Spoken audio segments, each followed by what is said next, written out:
Hey everybody, Nick Espinosa, your chief security fanatic here. Don't forget to subscribe. And today we are talking about Meta, aka Instagram, Facebook, etc., because their AI privacy policy is a joke. And we're going to be focusing on Instagram, which was the first to roll this out. But I promise you, it's coming for their other platforms because Instagram's newest privacy policy that allows the company to use your conversations with their AI, essentially, they're going to do this to personalize experience and ads to you. But this really does open up a can of worms. Interactions on social media platforms have long dictated basically the personalized algorithms that we get from, Facebook, Instagram, etc. So the algorithm, see, I'm talking about, I don't know, Mercedes cars or whatever. I'm going to start to get ads for Mercedes or Ford, or if I'm into underwater basket weaving, whatever it is. But the new Instagram policy adds updates for artificial intelligence interactions into this. So they rolled out this AI initiative in their policy on December 16th. And here's essentially how this works. If users interact with Meta AI, which includes Instagram's search bar, Meta will use that interaction to tailor ads and content relevant to the user. So when rolling out the new policy, Meta used an interest, for example, in hiking as their example of how basically an AI interaction could turn into targeted content. So if you are chatting basically with Meta AI about hiking, the algorithm learns that you have an interest in hiking. And so you as the user might see recommendations for hiking groups, posts about trails, ad for hiking boots, etc. Meta said this is not significantly different than somebody posting or linking similar content, basically the way they're data mining you right now. But AI has the ability to make connections way more than a standard algorithm does. And this AI advancement could have political implications. Meta says that if a user has a conversation with Meta AI about political views among topics ranging from sexual orientation, trade union membership, etc., Meta says they're not going to use this to influence ads. That's because they, quote, could have special protections under the laws of your jurisdiction, end quote. And the United States is a hot mess of state-by-state jurisdiction because we are one of the only major countries in the world that does not have a national privacy law. We treat it as a local thing, which is insane. But here's the crux of it. And according to Daryl West, who's the director of the Center of Technology Innovation at Brookings, was basically saying that if a user has a direct conversation with Meta AI about politics, this will not be used. But it may indicate other things, as there are plenty of ways that companies can infer a user's political views. If an Instagram user talks to Meta AI about an interest in renewable energy, for example, Meta could use that to tailor related content and ads. And because this conversation is outside of the political views prohibition, the information could be used to target political content.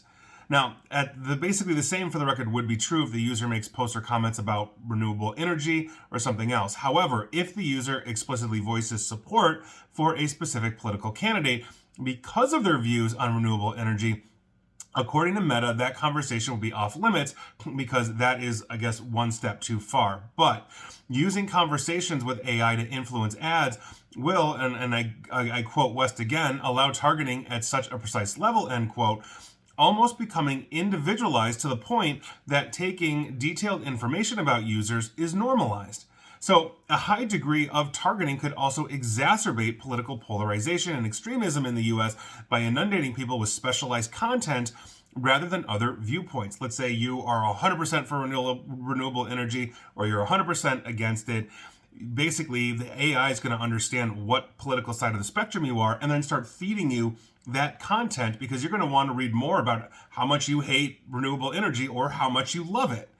And that's the problem that we've had with Facebook and Meta in general going back basically 10 plus years, 15 plus years, as they would prioritize these bubbles for everybody and then prioritize the anger and vitriol that would go along with this. And so if you are 100% against renewable energy, you should get content that is pro-renewable energy so you can read about it. And if you're pro-renewable energy, maybe you should get content that is against renewable energy so you have a balanced diet.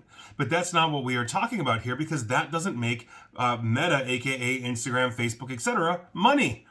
You are going to engage with that content and it's going to continue to push you further and further to the left or the right or whatever it is. Few national laws, like I mentioned, here in the United States are in place to oversee the collection of data through AI conversations and then use it to influence political ads. And we've seen this before. Look at Cambridge Analytica. This is happening, and now the AI is making psychological judgments on us much faster than Cambridge Analytica ever could. Some states like Minnesota are taking initiatives to counter this, but President Trump recently signed an executive order that bans states from regulating artificial intelligence. And so obviously that's going to end up in the Supreme Court, I would assume, because Minnesota is putting AI restrictions in place, which quite frankly I'm a fan of, given how much this can target and pull in information on you. And if you remember back in the day, and I'm sure I have screenshots of it somewhere, Facebook had so much detailed information on you that they used to have it in kind of like a settings page about you where they would show you your political affiliation. If you're in the United States, they would tell you, hey, you know what, you're Democrat, you're Republican, you're whatever. They are data mining the bejesus out of us. AI is turning this up to 11. Meta doesn't care about us. Mark Zuckerberg doesn't care about us. They care about making money off of us. So I think this is absolutely ridiculous. These are the things that should be keeping us up at night and we should be aware of. But if you're interacting with that artificial intelligence, and the others are not that much better for the record, understand you are feeding the beast, and understand that it is gathering intelligence and understanding on you and is going to advertise to you. And that could politically polarize you even more. And a lot of people that are politically polarized don't realize that they're polarized, right? So this is a big problem, and it's not going away anytime soon. So here we go, but I hope this one does. I hope we do actually get some regulations.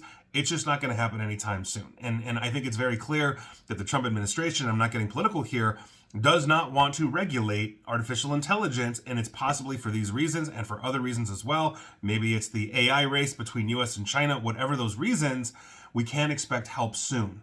And so we have to educate ourselves, and I think this is so unbelievably important. And here we are, and if you're using Instagram, understand the damage that Instagram has done now to 2 generations of especially women, but a little bit of men as well. And so this is just not good. The AI is going to make it 10 times worse. And I think their privacy policy has kind of proven that. And please like, share, follow me here on Facebook and Twitter at NickAESP. And please feel free to subscribe to me at YouTube as well. And as always, stay safe, stay online, and please, please, please, let them stay private, informed, and secure. Take care.